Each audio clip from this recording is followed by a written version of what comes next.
What's up, gamers? It's your boy JKon. Welcome to another video. With all of the teams confirmed heading to Masters Madrid, I thought it'd be fun to rank my top 10 players heading to the event. Now, this is a subjective ranking purely off my own analysis and eye test, so if you have a different opinion, please let me know down below in the comments. If you're new to the channel, welcome. If you're not, welcome back. Please go follow me on Twitch at twitch.tv/JKonTV, as I am trying to stream a little bit more, but I've been a bit lazy and kind of been working on these videos. Nonetheless, I still want to create my streaming presence there, so go check me out there if I'm ever live. Also, feel free to comment any video ideas that you may have, as I would love to continue to create more and more stuff for this channel. Now, without further delay, let's get into it. So here we have my nice little PowerPoint that I put together because, you know, we're a little extra out here and want to be a little bit different. But we have the top 10 players heading to Madrid.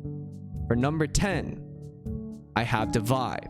Now, I think Divide is a severely underrated player within just the scene as a whole. I think he's been Paper Rex's second best player throughout their entire kickoff tournament, and he's been their consistent rock. Not only has he pulled out amazing clutches and have crazy Divide rounds as he always does, he has just really been the rock solid support and baseline for this roster. And honestly, without them, they would not be as successful as they are. So for me, he's a top 10 player going into the event.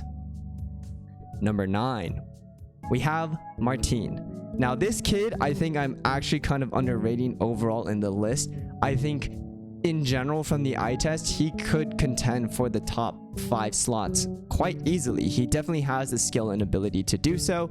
I'm just keeping him lower on the list just because of his numbers. Not to say that he didn't put up bad numbers, but just he put up amazing numbers. But just in the pool of who he's going against, there are other players who I think bring a little bit more intangibles, but I would not doubt to see if this kid is on top for sure. I love his play style. I'm a huge fan. A les le bleu. At number 8, we have ChocoChip. Now, this is my boy, and you guys all know that I love ChocoChip. EDG, my favorite team, the Kings of China. ChocoChip is still the strongest duelist from that region. I still think he's the best op player in the world. You give this man an op and he will get you results. And he's been quite consistent, although he does have a lot of his same issues of maybe overheating, over peaking, and taking kind of weird timings. Nonetheless, he is still an amazing player, and you know what? He makes the top 10 list for me. At number 7, we have TenZ. Now, this is such a great revitalization to see from TenZ. Obviously, he didn't have the greatest 2023 going in and out of the lineup, and Sentinels were a mess as a whole. But coming into the new year, especially with the solidified roster, with Zelsis confirmed taking the primary slot, and you really can't deny his spot on the main roster anymore. But TenZ as a whole has really revitalized himself as a player. Not only are his aim and mechanics still very present, his ability and utility usage has been incredible. The way he's been able to take on this Omen role and really use it quite well. A Sentinel's plans, especially revolving around his paranoia for takes and retakes, is extremely pertinent to their strategy in order for them to succeed so far in the tournament. So TenZ has been really key for them. I think he looks really good. He's really sharp. I like his Omen play so far. His on-the-fly smokes that he makes in chaotic situations are really quite good, and he takes advantage of his own smokes, being able to drop one on like a mid-site and just taking that space and using it as cover. And I think it's really well done. So TenZ, hats off to you, my boy. You know, love him. I heckin' love TenZ. At number 6, we have Miniboo. Now, if you're talking about duelists from the region, definitely Miniboo and Marteen are for sure the standouts, obviously, as the two representatives from EMEA. But Miniboo is on another level. This guy thrives within chaos. He creates chaos, his team creates chaos, and they set him up so well to take advantage of that, and he thrives in that environment. One of the things that I love about Miniboo is that he whips out the Neon, a non-traditional agent that we've gotten to see that he plays on Lotus and some other maps as well. And it's a different pick that most people may not be used to, and his team revolves around a strategy to set him up, and he is the tip of the spear for them. I think statistically he is one of the best players, if not the best player in the world right now, and that's kind of mind-boggling to think about, as he is a rookie coming into the new year. But nonetheless, I think Miniboo is extremely talented and he's super fun to watch. At number 5, I have Something. Something looked a little uncomfy in the first couple of series at the start of kickoff, but nonetheless he picked it up and had wonderful performances. Now, the thing that you'll really notice about Paper Rex and with their roles is that Something has mainly played Gecko for them. He actually has most of the rounds played so far this season has been on Gecko. His second most is his standard Jet, which of course he's been upping amazingly on. Something I think is just one of the best players in the world. Mechanically, he's just out there. He pulls crazy rounds out of his ass like it's nothing, and he has just one of those X factors to it. Last year was his rookie year and he did choke a little bit on stage, but nonetheless I still think that Something is a force to reckon with, and he's been Paper Rex's best player so far. At number 4, you can argue that he is the best duelist from Pacific right now. It is Texture. Texture has been absolutely farming this region. I know ZmjjKK played a ton of games, a ton of maps, a ton of rounds, and they lost quite a few of them with his team not looking super great on some of the maps, but nonetheless Texture has been quite consistent. I think he only had one down series out of all the series that they played so far. This man dropped 60 in a series. Like, he has been absolutely frying and farming. Going back to the main duelist role after having to relinquish it back in GE last year, he has looked revitalized and he looks super sharp. Expect him to really be kind of the main carry for ZmjjKK coming into this tournament. Obviously, they have a few other great players, one that I'll mention in a second as a little bit of a spoiler, but nonetheless I still think Texture is extremely good. And one of the things that you'll kind of notice along this top 10 is that there are a lot of duelists, but I think currently this meta is very duelist and flex player heavy, and initiators and sentinels aren't getting as much love as they like, especially as a lot of teams are not running a traditional sentinel player. Moving on to the honorable mentions. Here we have, I'll start out with ZmjjK's JKon, which I kind of alluded to earlier during the Texture.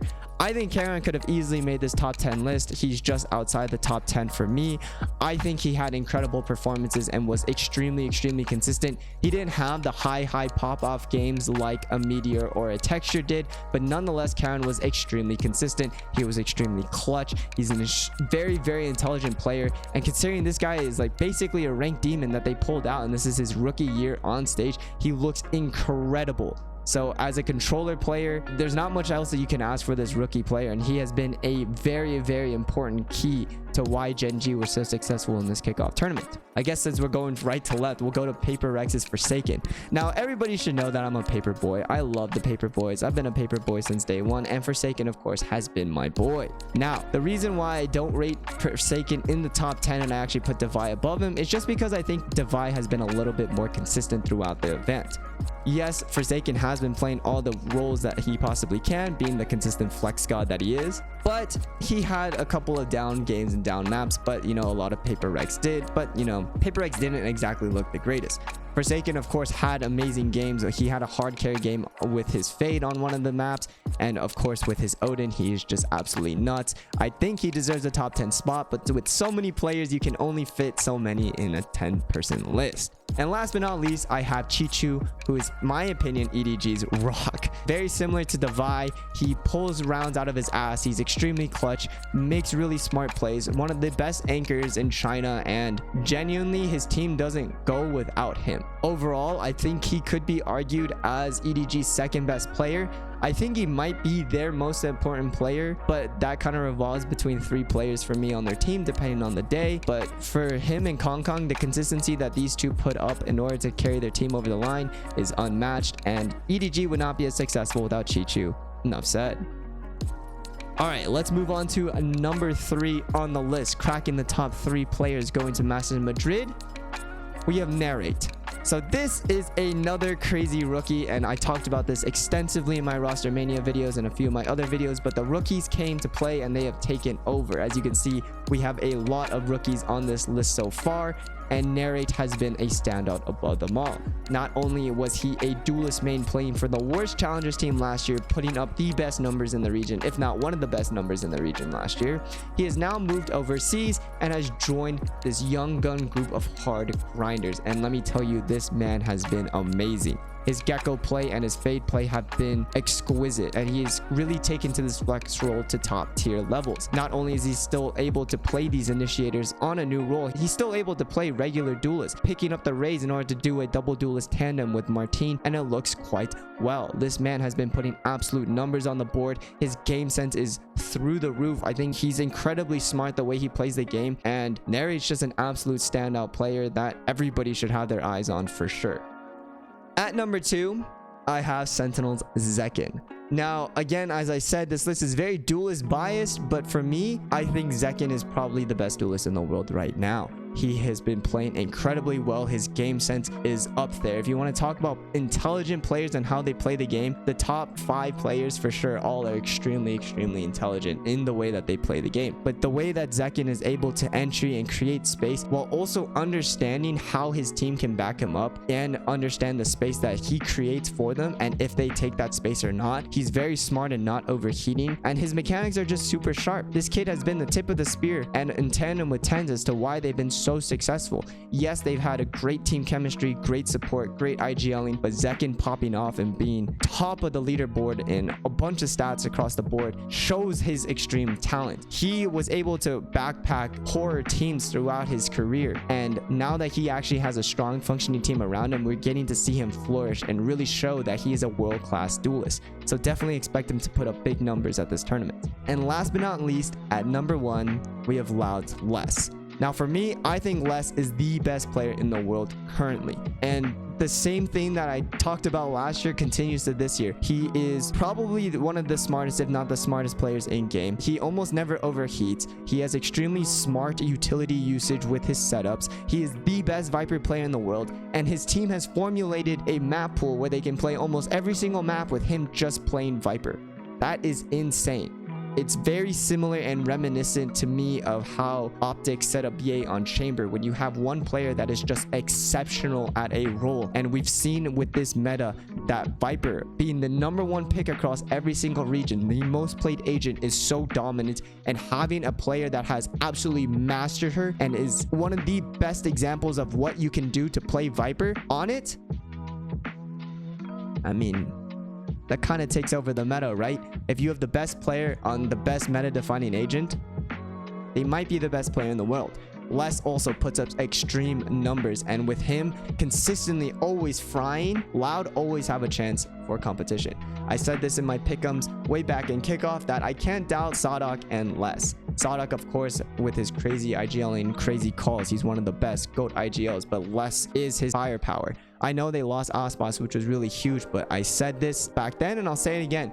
If you have Les, you have a chance to compete because he is just that freaking good. And there you go. Overall, that's my top 10 list. Let me know down below in the comments who you have in your top 10. Let me know if I'm ranking people too high, too low, all of those things, as I love to hear what you guys have to say. Now, before we end out this video, I did want to have a few more tidbits just talking about the video and a little bit more of my side and excitement for it. And one of those things is an idea that I stole from Anders, who of course used to be an analyst / coach with Fnatic. Wonderful guy, makes amazing content, but he posted this thing called top players to watch out for. And I love that idea because not only do you have a standard top 10 list, which of course is very duelist heavy, now you have an opportunity to introduce other players from different roles, and I thought I'd do the same. So in the controller role, my picks are Twiz and Charon. Twiz, I think, is an incredible player. If you want to talk about having assists as a controller player, I think he's one of the top assist players just purely playing controller. He's so integral for his team in order to take sites, fights, control. Everything that they do runs through Twiz, and I think he is such an important cog into their machine, and he's incredibly fun to watch. This man has grown and developed incredibly since last year when he came in as a rookie. I actually rated Twiz higher at the beginning of 2023 over Kalanzin, but Kalanzin kind of eclipsed him by the time Champions came around. But coming into this year, I think Twiz has continued to grow and develop and level up, and he is definitely a player that you should keep your eyes on, as he is an incredible controller player and he's really adapted to the role. The other side to it is Charon. Of course, I kind of mentioned this in my honorable mentions, but he is just an incredibly smart player to watch, and I think he's really fun. So if you're ever watching Gen G games, keep an eye on Karen for sure. He's definitely really good. The duelist players, of course, have already made the list with zekken and marteen. I think they're the standout duelists that you should watch out for. Miniboo, of course, is on that list as well, but we went over that in the top 10. In the flex / second in, narrate, same reasons as why he was number 3 on my list.